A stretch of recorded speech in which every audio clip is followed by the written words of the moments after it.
Dirgahayu Republik Indonesia yang ke-77. Dengan saya, Willy Terus, tetap di The Sinners Channel.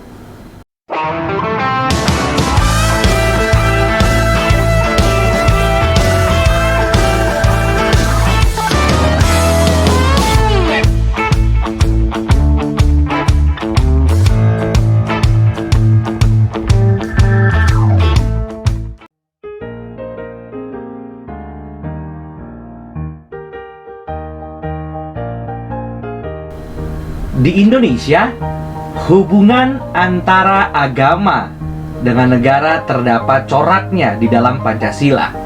Soekarno mengumandangkan bahwa filsafat, filosofis Grondiak atau Weltanschauung negara Indonesia adalah Pancasila dalam pidatonya di sidang BPU PKI pada 1 Juni 1945. Meskipun terjadi jalan buntu karena perdebatan sengit antara faksi dari nasionalis dan faksi Islam yang sebelumnya memasukkan kata-kata dengan kewajiban menjalankan syariat Islam bagi pemeluk-pemeluknya. Pada tanggal 18 Agustus, yaitu 1 hari setelah proklamasi kemerdekaan, Bung Hatta mengusulkan untuk menghapus 7 kata tersebut.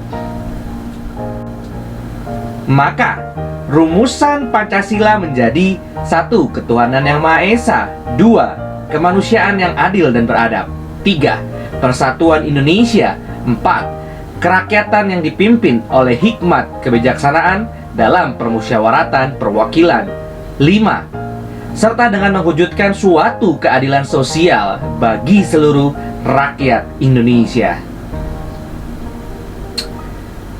Soekarno menegaskan bahwa bangsa Indonesia bukan saja bertuhan, tetapi bertuhan menurut agamanya masing-masing dengan bebas dan tanpa adanya egoisme agama.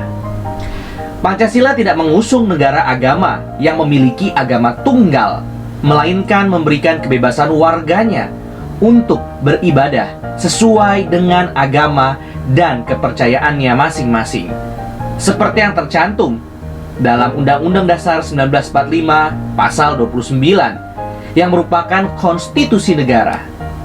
Soekarno bahkan pernah mengklaim bahwa orang ateis pun menoleransi sila pertama dan keberadaan mereka tidak dilarang di Indonesia.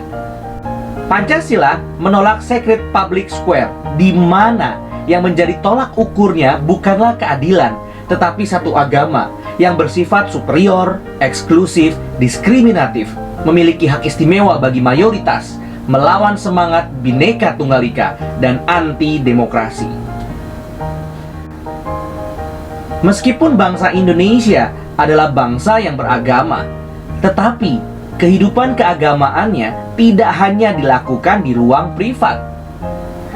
Seorang tokoh bernama Mark Woodward berpendapat bahwa masyarakat Indonesia belum pernah mengalami derajat sekularisasi seperti yang dimiliki masyarakat Barat. Privatisasi agama yang menjadi salah satu karakteristik dari negara-negara Barat tidak menjadi karakteristik dari Indonesia. Agama tetap merupakan salah satu faktor terpenting dalam kehidupan publik secara umum. Lebih lanjut, Woodward menjelaskan, agama Indonesia dalam segala bentuknya tetap sangat terbuka dan memainkan peran sentral dalam wacana sosial dan politik.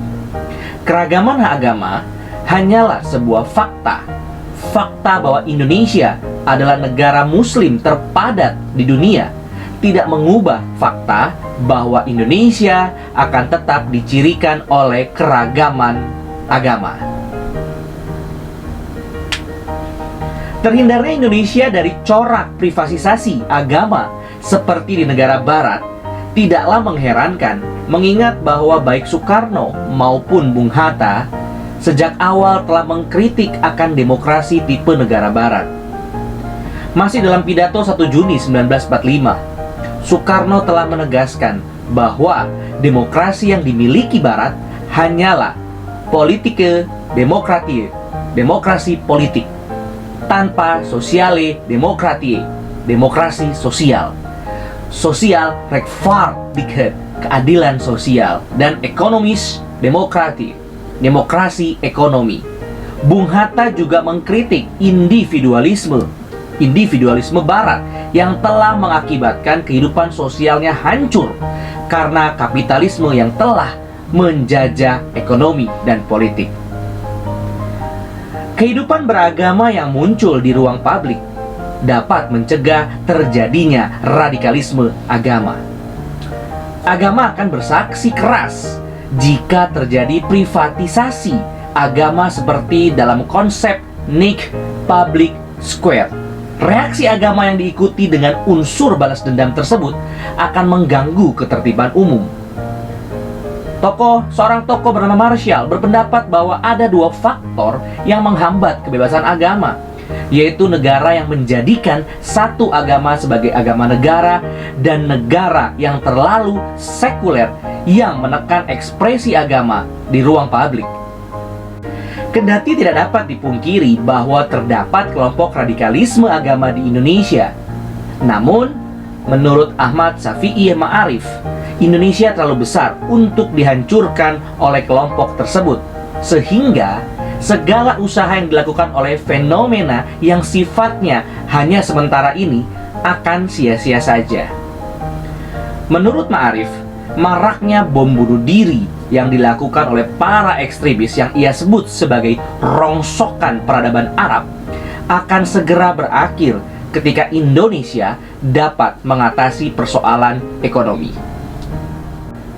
Eka Dharma Putra menunjukkan keunikan Pancasila mengenai hubungan agama dan negara yang berbeda dengan negara-negara lainnya. Ini adalah salah satu ciri unik negara Pancasila kita. Dalam negara sekuler, agama adalah masalah pribadi, tidak memiliki peran resmi dalam kehidupan masyarakat, nasional, dan bernegara.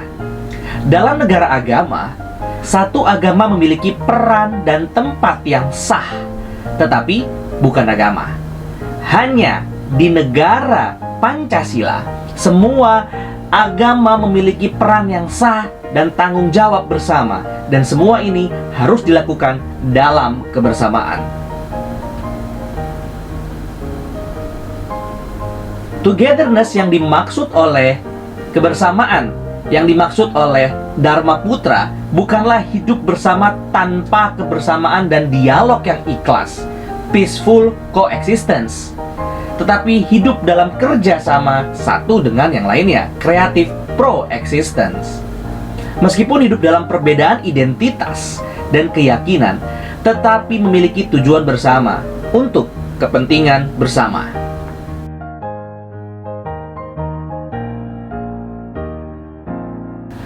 Lahirnya Pancasila yang dipaksakan dengan cara kompromi antara faksi Islam dan faksi nasionalis memang harus diakui tidak menyelesaikan masalah sampai tuntas. Perseteruan antara kedua faksi tersebut kembali terpampang jelas setelah Indonesia merdeka 54 tahun, yaitu pada pemilihan presiden tahun 99 antara Gus Dur dan Megawati, yang menurut Dharma Putra diselesaikan dengan cara khas neither nor, kompromi, tidak ada yang menang dan yang kalah sepenuhnya. Lanjutnya, cara tersebut adalah nama lain dari penundaan masalah. Namun, kompromi yang menghasilkan indikasi hubungan antara negara dan agama sebagai neither sekular nor theokratik secara mengherankan menyerupai konsep agama dan negara yang diusulkan oleh pluralisme prinsipil. Istilah pluralisme prinsipil dicetuskan pertama kali oleh James W. Skillen yang memberikan pengertian istilah ini di dalam website Center for Public Justice. Ini, yaitu pluralisme prinsipil, berarti mengakui bahwa negara itu sendiri hanyalah satu komunitas institusional di antara yang lain dalam masyarakat. Pluralisme berprinsip berarti bahwa pemerintah harus memberikan perlakuan yang sama kepada komunitas iman yang berbeda. Pemerintah seharusnya tidak memiliki wewenang untuk memutuskan apa yang merupakan agama yang benar. Oleh karena itu, pemerintah tidak boleh mencoba mendirikan satu agama atau menegakkan sekularisme dalam kehidupan publik. Sebagian besar cara hidup religius mencari ekspresi di luar tembok gereja. Sebagian besar membimbing penganutnya dengan cara yang seharusnya mereka jalani dalam masyarakat dan tidak hanya dalam penyembahan dan pengakuan keyakinan mereka. Oleh karena itu, keadilan membutuhkan perlakuan yang sama terhadap agama-agama di depan umum maupun dalam kehidupan pribadi.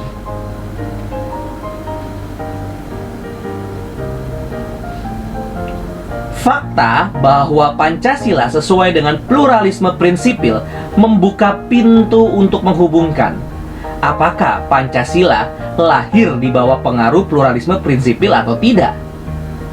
Klaim ini didukung oleh 3 alasan. Yang pertama, fakta bahwa 350 tahun kolonialisme Belanda di Indonesia telah membawa pengaruhnya lewat gereja-gereja reform di Indonesia. Yang kedua, mengutip J.M. van der Kloof yang menunjukkan bahwa dalam 4 butir Pancasila terdapat istilah-istilah seperti kemanusiaan, nasionalisme, demokrasi, dan keadilan sosial. Bukan hanya istilah dari Barat, namun terdapat pengaruh Barat dan formulasinya. Ketiga, mengutip dari tokoh Eric Low yang mengatakan bahwa Kuiperian pluralisme gave shape to Pancasila, so that religious pluralism is enforced and thereby the idea of majoritarianism blocked. Sebagai tambahan, Soekarno sendiri diketahui memiliki penghargaan terhadap Kuiper. Dalam pidato pembelaannya pada tahun 1930 di Landrat, Bandung, yang dikenal dengan judul Indonesia Menggugat, Soekarno mengutip Kuiper dari buku Anti-Revolusioner Staatkunde yang memaparkan secara objektif mengenai keuntungan dan kerugian yang bisa diakibatkan oleh penjajahan dan menyebut Kuiper sebagai pemimpin besar. Kita tahu sendiri bahwa Abraham Kuyper dari tahun 1837 sampai 1920 adalah seorang pribadi yang luar biasa. Ia adalah seorang teolog Calvinis Belanda, pendeta, politisi, editor surat kabar, negarawan, jurnalis, pendidik, pemimpin Kristen, dan Perdana Menteri Belanda dari tahun 1901 sampai 1905. Sejarawan Richard Lovelace menyebutnya sebagai seorang pemikir Injili terbesar setelah Jonathan Edwards. Kembali kepada pidato Soekarno, jelaslah bahwa pluralisme prinsipil dan Pancasila bukanlah dua hal yang tanpa point of contact. Fakta bahwa pluralisme prinsipil memiliki pengaruh pada Pancasila bukanlah sesuatu yang harus dilerai, tetapi dieratkan. Usaha menginterpretasikan Pancasila berdasarkan pluralisme prinsipil telah mengantisipasi fakta bahwa Indonesia memiliki Muslim terbesar di dunia. Islam tentu tidak mudah menerima suatu teori yang berasal dari Kristen. Menurut John L. Esposito dan John O. Fall, hubungan antara Islam dan demokrasi sangat diperdebatkan di antara orang-orang yang mengidentifikasi diri dengan kebangkitan Islam pada akhir abad ke-20 dan awal abad ke-21. Beberapa dari Islamis ini percaya bahwa demokrasi adalah konsep asing yang telah dipaksakan oleh orang Barat, dan reformis sekuler pada masyarakat Muslim. Mereka sering berpendapat bahwa konsep kedaulatan rakyat menyangkal penegasan dasar Islam tentang kedaulatan Tuhan, dan oleh karena itu merupakan bentuk penyembahan berhala. Orang-orang yang memegang pandangan ini cenderung tidak berpartisipasi dalam pemilihan umum. Banyak yang membatasi diri untuk berpartisipasi dalam debat intelektual di media, dan yang lain menyendiri dari dinamika politik masyarakat mereka, berharap bahwa komunitas mereka sendiri yang terisolasi dalam beberapa hal akan menjadi inspirasi bagi komunitas Muslim yang lebih luas. Dari kutipan tersebut, Esposito dan Fall memaparkan bahwa Islam sulit menerima demokrasi karena terdapat konsep popular sovereignty yang bertentangan dengan sovereignty of God. Bagi Islam, menerima yang satu berarti harus menolak yang lainnya. Partisipasi mereka di ruang publik pun sedikit dan lebih memilih isolasi. Namun masalah either or pada Islam dalam menghadapi demokrasi modern di abad yang ke-20 dan abad ke-21 ini telah mendapat solusinya pada abad ke-19 oleh Neo-Calvinisme. Seperti yang pernah dikemukakan oleh John L. Hiemstra, bahwa kekristenan yang sangat relevan dengan pertanyaan ini yaitu Neo-Calvinisme Belanda. Tradisi ini berbagi dengan banyak tradisi Kristen komitmen yang mendalam terhadap kedaulatan Allah. Seperti halnya dengan Islam, tetapi sangat Neo-Calvinisme muncul sebagai promotor awal demokrasi. Ini menghasilkan tradisi refleksi dan praktik Kristen yang kaya dan kuat tentang demokrasi di Belanda. Gerakan Neo-Calvinis mengembangkan ide-ide khas dari ruang publik, ruang pribadi, agama, dan sekuler dari luar kepercayaan Kristennya. Secara khusus, pendekatan Neo-Calvinis yang berprinsip untuk dan alasan untuk tatanan demokrasi yang toleran di Belanda. Pemikirannya membantu banyak orang di komunitas ini untuk memahami, mendukung, dan berpartisipasi dalam demokrasi konstitusional dan pluralisme publik yang berprinsip dari abad ke-19 hingga saat ini. Pengamalan kuat akan sovereignty of God, overall of life, yang sekaligus memperjuangkan demokrasi dan pluralisme telah dikumandangkan oleh Kuyper dan tradisi Neo-Calvinisme sejak awal, bahwa penolakan utama Kuyper terhadap revolusi Prancis adalah pada konsep no gods, no masters, bukan menolak konsep kebebasannya. Kuyper sangat menentang semangat revolusi Prancis yang ateistik dengan semangat Calvinisme yang dikonstruksi sebagai life system. Seperti yang dikemukakan Chaplin, penunjukan ilahi dan manusia diperlukan untuk pembentukan otoritas politik yang sah. Otoritas politik seperti itu dipandang berasal dari Tuhan, beroperasi baik melalui penciptaan atau pemeliharaan, bukan dalam kehendak populer, autonomous, bahwa ada peran yang diperlukan untuk partisipasi rakyat diungkapkan dengan berbagai cara dalam legitimasi publik terhadap mereka yang menjalankan jabatan pemerintahan yang disahkan secara ilahi. Dengan demikian, Pancasila yang telah dipakai oleh Soekarno untuk menerobos jalan buntu perdebatan antara faksi nasionalis dan faksi Islam akan semakin diperkuat melalui perspektif pluralisme prinsipil.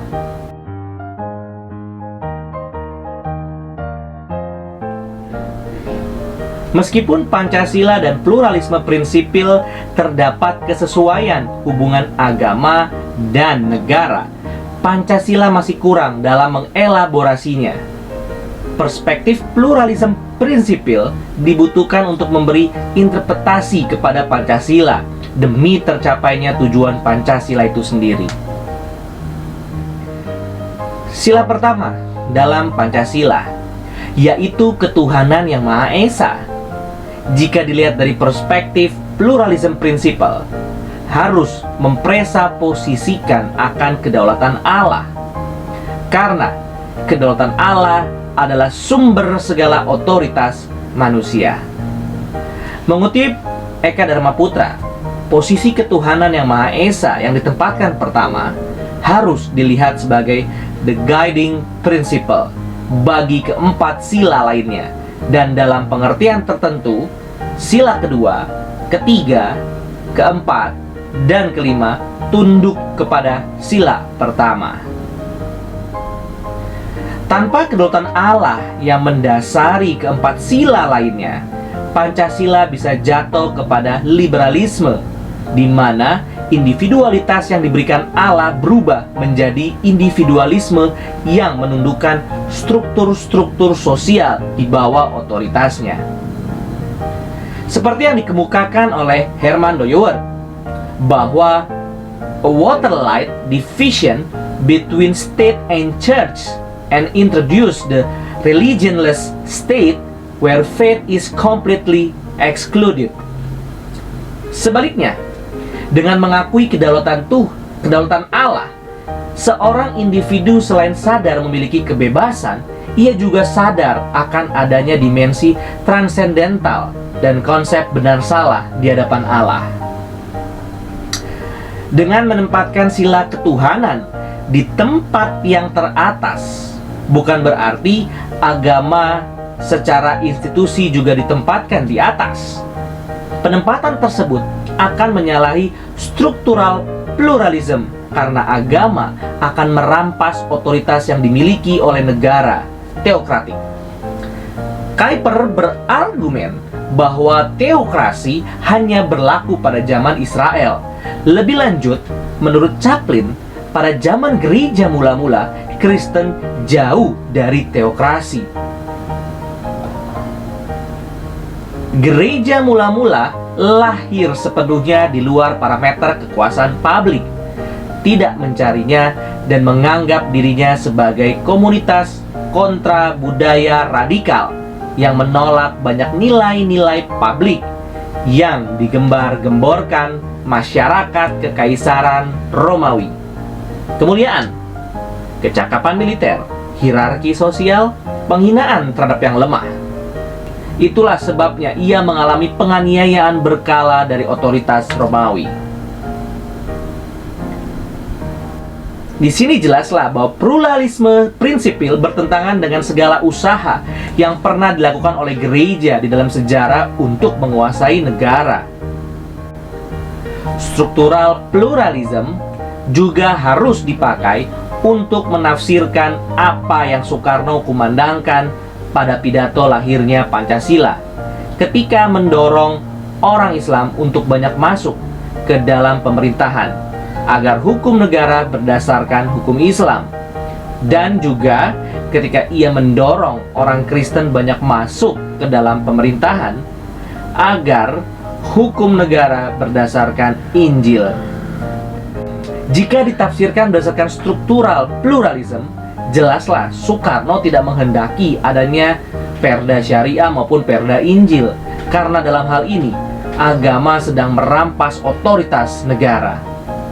Di sini, struktural pluralism membantu membedakan natur inti dari agama dan negara dengan jelas. Natur inti dari agama adalah iman, yaitu arah hati kepada Tuhan maupun bukan Tuhan. Sedangkan natur inti dari negara adalah yuridis, yaitu hukum yang seimbang dalam mengharmonisasi keberagaman interest dan menangkal segala aktualisasi yang berlebihan akan perhatian khusus yang merugikan orang lain. Sebagai contoh, jalan raya itu adalah negara yang digunakan oleh berbagai struktur dalam masyarakat. Harus diatur supaya tidak ada yang dirugikan, baik dalam aspek moral, sosial, ekonomi, pendidikan, dan sebagainya. Ketika ada suatu kelompok agama yang mau menggunakannya untuk melakukan suatu ibadah dan menimbulkan kemacetan yang panjang, maka akan banyak kerugian yang terjadi dalam berbagai aspek. Di sini, negara wajib mengatur ketertiban umum, termasuk harus melarang atau tidak memberikan izin kepada kelompok agama untuk menggunakan jalan raya sebagai tempat ibadah. Meskipun Pancasila dan Undang-Undang 45 menjamin kebebasan beragama, bukan berarti kebebasan tanpa batas. Chaplin memberi contoh ekstrim mengenai suku Aztec yang mengorbankan nyawa manusia dalam ritualnya. Jelas harus dilarang oleh negara. Maka jelaslah bahwa struktural pluralism yang melakukan pembedaan peran antar institusi-institusi dapat mencegah perampasan otoritas dalam negara Pancasila. Ketika Pancasila menyesuaikan diri dengan struktural pluralism, maka pada saat yang sama sedang mendukung konvensional pluralism. Disinilah pemisahan antara agama dan negara dihindarkan, sehingga yang terjadi adalah kooperasi antara agama dan negara. Maka kebebasan agama jika ingin berkiprah di ranah publik, termasuk berpolitik dan bernegara, harus dilakukan pada taraf civil society. Agama di ranah publik pada level civil society mempunyai misi memberdayakan kekuatan potensial agama-agama dalam menjawab tantangan konkret kemanusiaan di dalam masyarakat. Fokusnya bukan pada isu dominasi antar kelompok agama, tetapi bagaimana agama-agama tampil sebagai kekuatan demokratis dalam mentransformasi kehidupan sosial politik masyarakat. Maka, apa yang disampaikan Soekarno ketika ia mendorong penganut agama Islam maupun agama Kristen untuk masuk pemerintahan dan memberi pengaruh berdasarkan nilai agama yang dipercayai, harus dilihat dengan kacamata konvensional pluralism. Dalam hal ini, Indonesia juga memiliki dukungan secara historis, yaitu agama Islam dan Kristen telah memberikan kontribusinya di dalam perjuangan kemerdekaan Indonesia.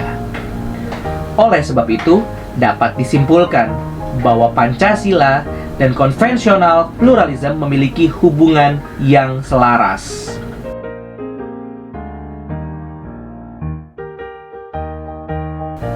Pancasila sebagai dasar negara Indonesia yang sangat majemuk, sangatlah cocok karena memberikan kebebasan bagi semua agama untuk menjalankan agamanya masing-masing, bukan hanya di ranah private, tetapi juga di ranah publik. Namun, Pancasila selama ini tetap kurang memadai di dalam elaborasinya, sehingga membutuhkan pengejawatan yang lebih fondasional dan konsisten. Pluralisme prinsipil dari neo-Calvinisme yang terindikasi memiliki pengaruh pada lahirnya Pancasila akan banyak membantu di dalam mengisi apa yang menjadi kekurangan dari Pancasila itu sendiri. Terima kasih. Kiranya Tuhan selalu memberkati bangsa ini. Terpujilah Tuhan. Tuhan Yesus memberkati. Puji Allah, puji Allah, puji Allah Tritunggal. Mulia-mulia bagi Allah, pemberi kurnia keselamatan.